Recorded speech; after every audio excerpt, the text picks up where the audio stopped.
Hello guys! Welcome back again to my YouTube channel, Just Remix Vlog. So guys, kung bago ka pa lang sa channel ko, please don't forget to subscribe my channel and click all the notification bell para updated tayo sa mga aking ina-upload. So, bago ang lahat, migab-migab shoutout sa lahat ng mga charity vlogger na lagi nating pinapanood o sinusubaybayan ang kanilang mga pagtulong sa kapwa mahihirap. Medyo natagal-tagalan naman tayo na magbigay ng mga reaction sa ating mga sinusubaybayan kasi alam niyo naman ang buhay OFW is panakaw-nakawalan tayo dito ng oras. So, shoutout sa lahat-lahat ng mga may magagandang o may gininto ang puso ng mga charity vlogger na patuloy na tumutulong sa ating mga kapwa mahihirap.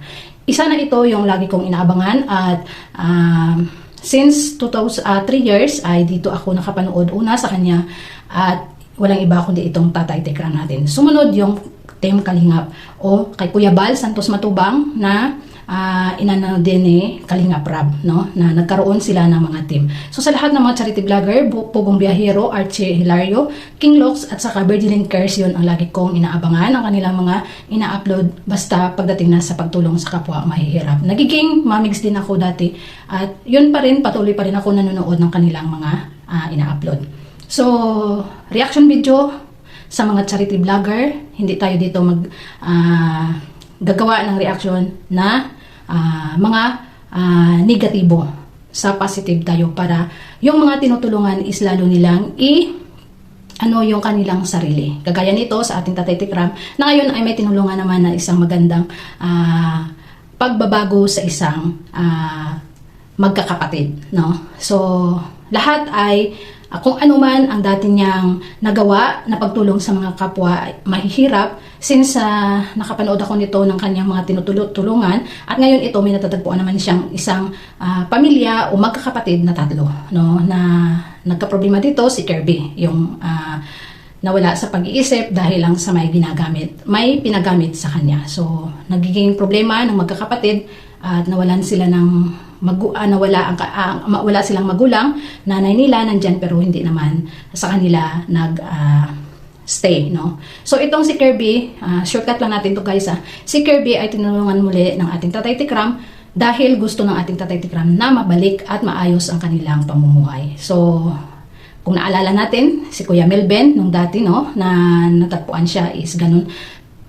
Walang pinagkakaiba. Kaso lang ito, yung mga magkakapatid na ito ay mayroong magandang kabutihan, no, sa loob o may paggalang, no, gamit ang po at upo at sa kung anumang mga bagay-bagay na kanilang makakamtan ay may pasasalamat. Maliit man o malaki ay kanilang masasabi ang salamat po, no? So napakaganda at gustong-gusto ko itong susubaybayan hanggang na magiging maayos ang buhay ni Kirby dahil ang ating Tatay Tekram ay hindi bibitawan ang mga taong na kanyang matutulungan at mapabago ang buhay. So ito lamang ang aking nagagandahan, no? Kasi kapag mayroon silang natutulungan o nakitang mahirap is gusto nila talaga na gawin na maging maayos at magiging mapaganda ang kanilang buhay. So isa itong inspirasyon sa atin na mga kagaya natin na mahirap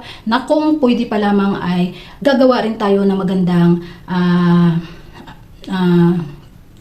paraan para makatulong din kahit kunti sa ating mga kababayan na medyo mahirap. So ito yung channel ko dito guys.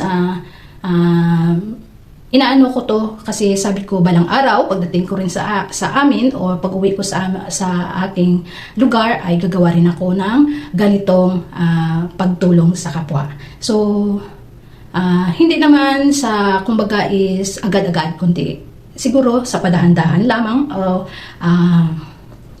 basta tuloy-tuloy lang o sa maliit na bagay, basta makapag-abot tayo ng tulong sa ating mga kapwa mahirap. So hindi ko na ito papahabain lang guys. At ito lang ang muna masishare ko sa inyo yung mga magandang gawain na pagtulong ng ating kapwa, ng ating mga charity vlogger na tuloy-tuloy ang pagtulong sa kapwa mahihirap. See you for my next upload guys at susubaybayan natin ito yung buhay ni Kirby sa pag-aalaga ng ating Tatay Tekram. So, bye-bye and subscribe natin ang mga lahat ng mga charity vlogger na may magandang ginagawa sa kapwa mahihirap. So, see you for my next vlog and God bless, ingat and happy lang. Thanks!